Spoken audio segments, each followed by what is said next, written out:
Welcome to Not Milk Never Milk. Subscribe if you're lactose intolerant. You already have the essentials, Python and pip. First, create and activate a virtual environment so dependencies stay isolated. Once activated, install Jupyter with pip install Jupyter.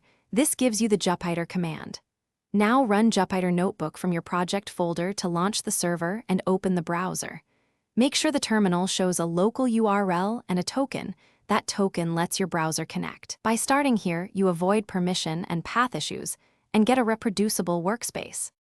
Once your notebook opens, you create a new file and begin structuring work with Markdown and code cells. You use code cells to run snippets. Press Shift+Enter to execute and advance. Use Markdown to document intent and results so you or others can follow. If you need libraries, install them in the same env and restart the kernel so imports load cleanly. Make sure to save often. Notebooks autosave, but an explicit file right arrow save and checkpoint avoids accidental loss during long runs.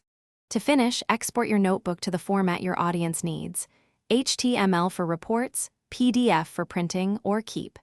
IPN for interactive sharing. For version control, convert notebooks to scripts with Jupyter and bconvert to script to help diffs. If code stops working, restart the kernel and rerun cells in order to reproduce state. This resolves most issues. If that fails, check that you activated the correct virtualenv and installed required packages. Tracebacks point to missing modules or path errors. Thanks for watching. If this was helpful, leave a like and consider subscribing. See you next time.